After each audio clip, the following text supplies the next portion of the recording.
বাংলাদেশের ও কৃষক ভাই বন্ধু সকলে মিলে আসুন আমরা আবাদ করি সুন্দর সুফলা সকল রোগমুক্ত ফসল উৎপাদন করে বাজারজাত করা নাম সুনামধন্য কৃষক বন্ধু।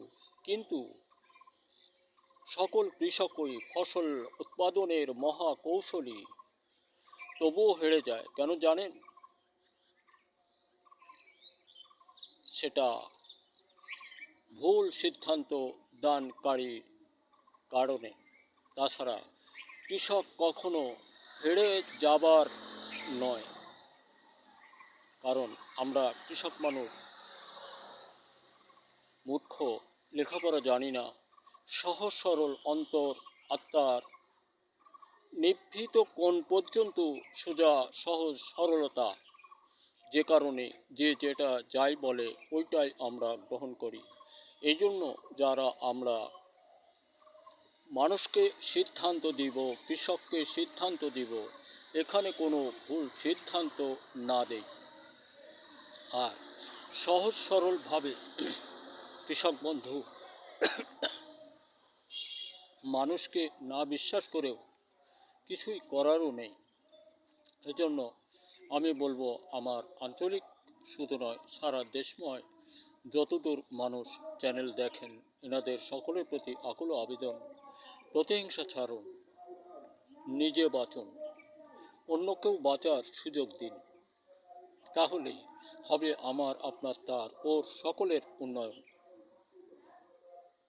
কারণ আমরা যদি মনের ঘরে কোনো প্রকার দূর অভিসন্ধি রেখে একজন মানুষের সঙ্গে মিশি, তাহলে বোধ করি যার সঙ্গে মিশলাম ও নিজেই বাঁচবে না। কারণ আমার তো উদ্দেশ্য ভালো নয়, তাকে বিপদগামী করার জন্য আমি সদা জাগ্রত ওতপ্রোত অবস্থায় তার মধ্যে ঢুকে গেলাম। এমনটা কেউ না করি। দেখুন, অনুরোধ, এমনটা কেউ না করি।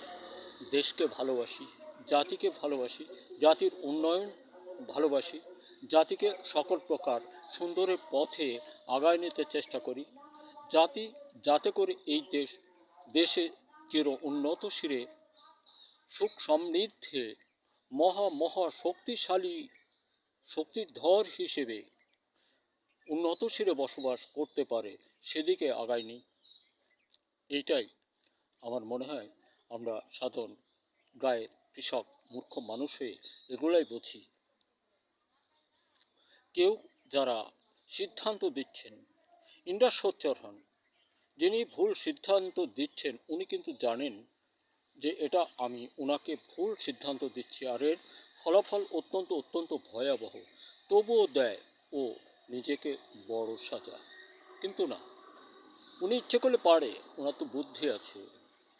উনি এই ভুল সিদ্ধান্তের কাছে নিজে বিক্রি হয়ে গেছেন। আর ভুল সিদ্ধান্ত যার কারণে দিচ্ছেন, উনি তো ওনাকে ভুল সিদ্ধান্ত দিতে বলেন নাই, উনি দিচ্ছেন, এ দায়ী উনি। এজন্য আমরা সদা জাগ্রত হই, সোজা সরল সহজ পথে চলি। কৃষক বন্ধুদেরকে আমরা সঠিক পথে চলার জন্য অনুরোধ রাখি, সেভাবে সহযোগ দিই, তাহলে দেশ জাতি সকলের উন্নয়ন হবে এবং সকল প্রকার রোগমুক্ত ফসল আমরা খাইতে পারবো। বন্ধুরা আমার, জানুন, সকল প্রকার রোগমুক্ত ফসল, যে কোনো ফসল, মাটির বুকে যে কোনো ফসল, সকল প্রকার রোগমুক্ত উৎপাদন করতে আপনি ব্যবহার করুন বারুদ আর মধুবন। এর মধ্যে 22টি পণ্য আছে। এটা মাত্র 2টি প্যাকেট জাত করতে পেরেছি, আর সব কোনো প্যাকেট আমি করতে পারিনি। তবে আমার পণ্য সংখ্যা এখন মাটি ফসলের জন্য 22টি, অন্যান্য বিষয়ে মাছের জন্য 8টি, আরও অন্যান্য বিষয় আছে। এটা আমার সব গবেষণায়। আমার বয়স 10 বছর কাল হতে আজকে 75, এ পথ ছাড়িনি, তাই এত জোর কণ্ঠে কথা বলি। বন্ধুরা আমার, আপনি চ্যালেঞ্জ করতে পারেন বিশ্বের যে কোনো দেশের সঙ্গে, বোধ করি আপনি বিজয়ী হবেন আমার গবেষণায় তৈরি পণ্য দ্বারা। মনে রাখুন, বর্তমান সময় এখন পেঁয়াজ, ধানে রোপণান্তে আসবে দাওয়া দাবা হয়তো পচা মরা ছত্রাকজনিত রোগ আর বন্ধা, যে কারণে আপনার জমিতে বংশ বিস্তার করবে না। আপনি বিঘা জমি 46 শতাংশে মাত্র 4 কেজি শুধুই একবার। বিঘা জমিতে বা 46% মধ্যে মাত্র 4 কেজি মৌসুমে শুধু একবার। তাহলে আপনার ওই জমিতে তাওয়া দাওয়া হাতে পচা মরা ছত্রাকজনিত কোনো রোগ থাকবে না, সাথে ওই বন্ধ্যা রোগটিও থাকবে না, যে কারণে আপনাকে ফসল বংশবিস্তারের জন্য, ধান বংশবিস্তারের জন্য দ্বিতীয় পণ্য আপনাকে ব্যবহার করতে হবে না। এটা সুমহানের পক্ষ হতে আপনার জন্য একটা বিরাট উপঢৌকন, স্মরণে রাখুন। এই জন্য বারুদ মধুবন মেঘবান এই লাইনে 22টি পণ্য, এই বারুদ আর মধুবন আপনি আপনার ধানে ব্যবহার করলে তাওয়া দাওয়া হাতে পচা মরা ছত্রাক জনিত রোগ তো থাকবেই না। এরপরে ভূষাবিহীন অধিক ফলনে আপনার জমিতে ধান থাকবে, কেটে বাড়িতে নিতে পারবেন।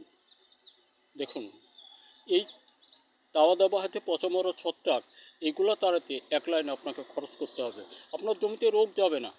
বারুদ ছাড়া, বারুদ মধুবন ছাড়া আপনার জমিতে তাওয়া দাওয়া হাতে ছত্রাক পচা মরা এই রোগ তো যাবেই না। এরপর ওই বন্ধ্যা রোগটিও থাকে আপনার জমিতে, ওই রোগ রাখে বন্ধ্যা তার মানে বংশবিস্তারেরটা দিয়ে লাভ নেই।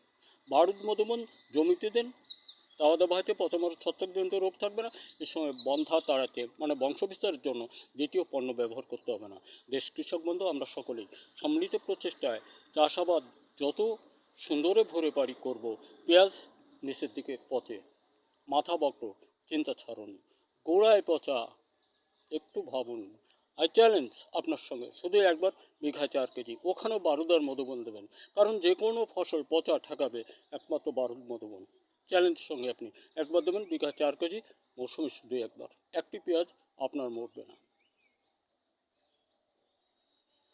দেশ, সন্তান সন্ততি, তোমরা সরস্বতী লেখার মতো তৈরি আবিষ্কার সহ গবেষণায় লিপ্ত হও। আর মনে রাখো, দেশ তোমার, আমার, তার, আরেকজন, সকলের। দেশটা বাংলাদেশ, তোমার দেশ, তুমি বুঝে নাও। সারা দেশে শিল্প কারখানা হতেই হবে, তোমাকে দাঁড়াতে হলে, বাঁচতে হলে, চাকরি করতে হলে। আর চাকরি দিতে হলে তুমি নিজে গবেষণায় মাল উৎপাদন করে বাজারজাত করো, এগুলি তোমার দেশ উন্নয়নের মহা চাবি। নির্বাচনে ওইভাবেই থাকি, কোনো দুর্নীতিদের সঙ্গে জীবনটাকে ধ্বংসের পথে নিয়ে নিজে মনে করো না আমি একজন রাজনীতিবিদের বিজ্ঞতা লাভ করেছি বা অজ্ঞ হয়ে বিজ্ঞ সেজেছি, আমি একজন রাজনীতিবিদ না। দুর্নীতি পরিহার করো। ধন্যবাদ, দেখা হতে পারে আবার কোনো ভিডিওতে।